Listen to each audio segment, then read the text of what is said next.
Welcome to this week's Wellness Wednesday. And this is the third in our three-part video series with Kirsty Cullen, Director of Nutrition at the Optimum Health Clinic, exploring the role of the adrenals in chronic fatigue, ME, fibromyalgia, and that group of illnesses. And in this third video, we're exploring some of the ways at the Optimum Health Clinic that we work to address adrenal issues and adrenal fatigue. We'll be talking about reducing inflammation, dealing with blood sugar, working with diet, the importance of sleep hygiene, bedtime routines, and also psychology support around calming the nervous system. So I think this is a really important video, and I think it's a good way of understanding the integrative way that we work at the Optimum Health Clinic. So here is Kirsty Cullen.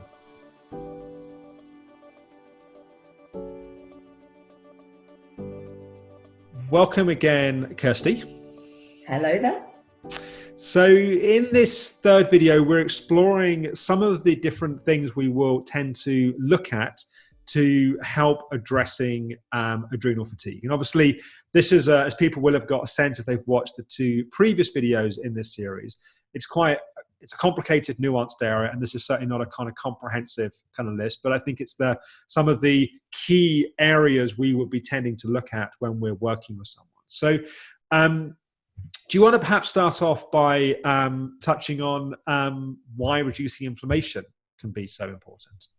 Yeah, so as we said, cortisol is an anti-inflammatory, so we want to remove as many inflammatory influences from the body as we can. So if we think about how we might go about that, first and foremost, getting the diet in position is always going to be my go-to. So a really good anti-inflammatory diet with a good level of antioxidants is going to be sort of a primary foundation.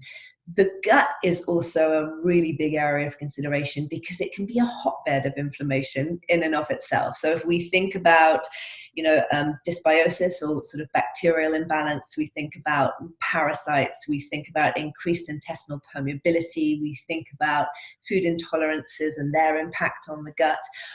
All of that inflammation in the gut can become systemic very easily. And then, of course, we're increasing the systemic inflammatory load again. So on top of that, then, we also want to think about toxic exposures. So bearing in mind plasticizers, chemicals, pesticides can be quite inflammatory in nature. So stripping those out of the diet and out of our personal hygiene products and all of that good stuff as much as we can is always very helpful.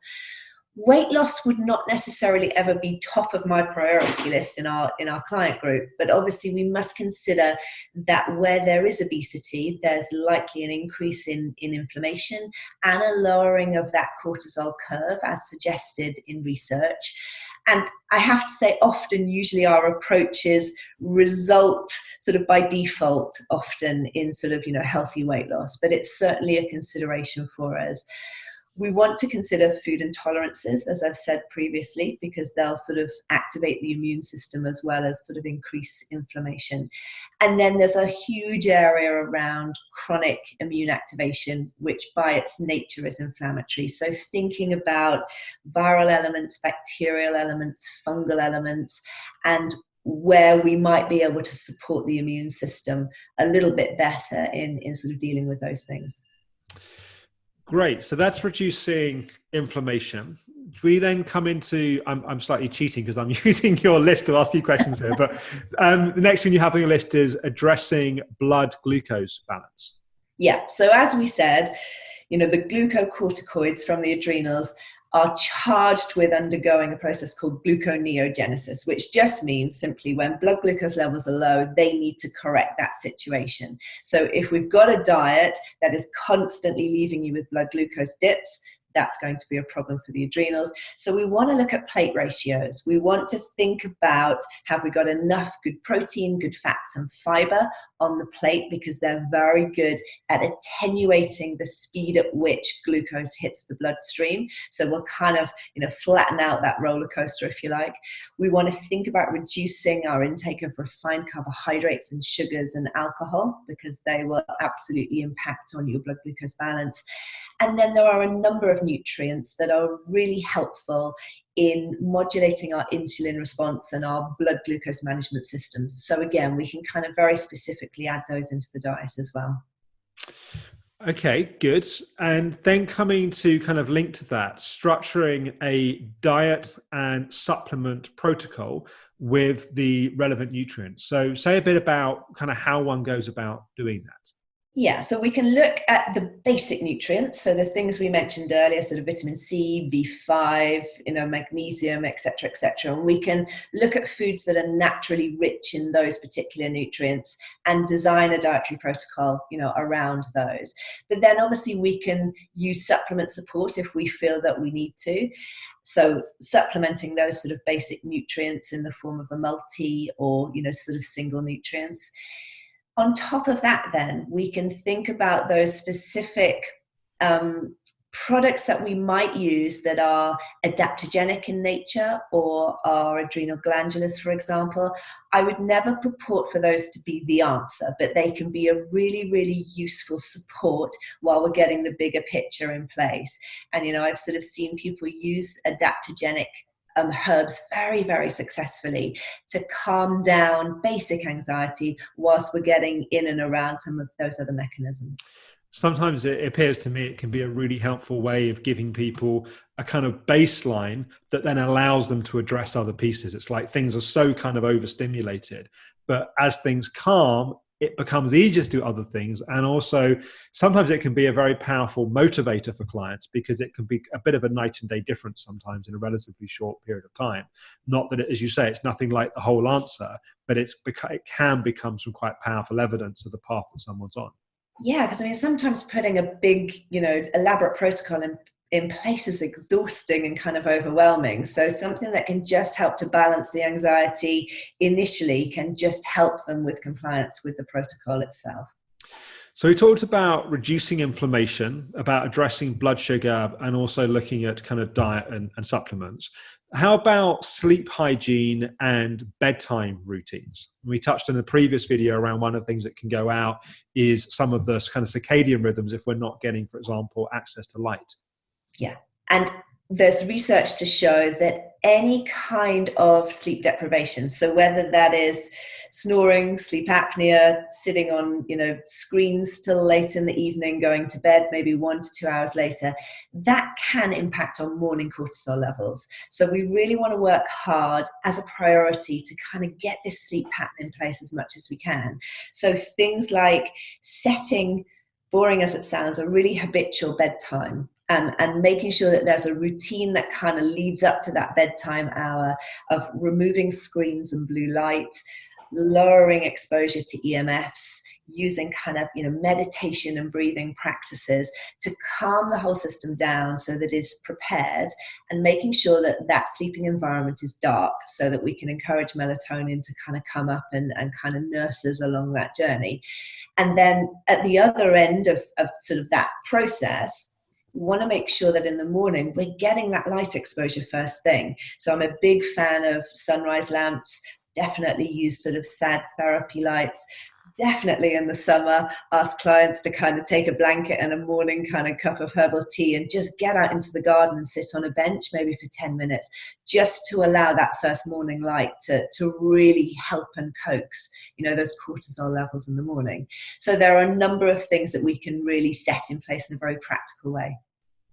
And I would be remiss not to say something about the importance of psychology here as well. And it's something we've talked about in other videos and we will continue to. So I'm just going to say a few words at this point just to kind of keep it in the relevant context. But there's a kind of, as we've touched on already in the previous videos, is that the more stressed we become in our nervous system, the more fatigued we tend to become in our adrenals. But also the more fatigued we become in our adrenals, the more stress that can create because we're having to deal with all the same stuff with less capacity and resource to do so. And so learning to calm and to reset the nervous system, support the body being in a healing state, takes sometimes the biggest, and if not the biggest, certainly a critical load off the adrenals. It's almost like every time we go into a maladaptive stress response, we are taking another deposit out of the bank account of the reserves of our adrenals. We're draining our system to fuel that stress response. And so for the body to be able to heal, we need to take away that load, i.e. we need to cultivate that being in a healing state. And there's a whole bunch of factors, again, that have been touched on in other videos and will be continue to be explored. But things like achiever patterns, helper patterns, anxiety patterns, controller patterns, perfectionist patterns, all these things that become constant pulls and drains on the system. Or adverse childhood events, unprocessed, unresolved trauma, again, is a load and a stress on the system. And so learning to process that, to heal that and work through that can be really important. And also just other life issues. If we're dealing with a particularly stressful situation in our lives, perhaps we're in a very destructive or unhealthy relationship. Perhaps we have a career which just demands constantly too much. And it's not just being calm and dealing with it. We may also need to deal with the environment or the circumstances that we're dealing with as well. And so what we need to do is to look at the different elements of one's inner life and one's outer life and take away as many of the stress-inducing factors as there are and work as much as we can to cultivate being in a healing state. That alone, if we're not addressing these other things like reducing inflammation, managing blood sugar, structuring diet and supplements, dealing with sleep hygiene, may well not be enough. But equally, we may do all of those other things and not deal with the psychology piece, and we're just putting an ongoing load on the system, which means that we're just kind of fighting against ourselves. Yeah, and it just illustrates the importance of utilizing both the nutrition and the psychology together, and how you can focus on one element and completely miss a great big piece of the jigsaw puzzle in essence. And I know certainly I've also worked with clients who know that they have quite a big event coming up in the context of their energy provision, and they know that that's going to be potentially anxiety inducing. So we've certainly worked protocols around that particular experience so that they can feel more supported and they know that their body's got what it may need in that particular situation. So we can certainly kind of flux these protocols to suit as well. Fantastic. Kirsty, thank you so much. You've, as always, done a remarkable job of making an immensely complicated subject, I think, feel much more accessible for people. So thank you again. Thank you. I hope you found that video helpful. If you want to find out more about the Optimum Health Clinic and request a free information pack and have a free 15-minute chat with Kirsty or one of her team, please do visit the optimumhealthclinic.com. And tomorrow here on Everyday Alex, it's Thoughtful Thursday, and I'm going to be talking about the Reset program. This is my online coaching program for resetting your nervous system, and registration opens tomorrow. It'll be open for 4 days to join the next program. It only runs 2 or 3 times a year. So look forward to talking with you about that tomorrow on Thoughtful Thursday. Thanks for watching.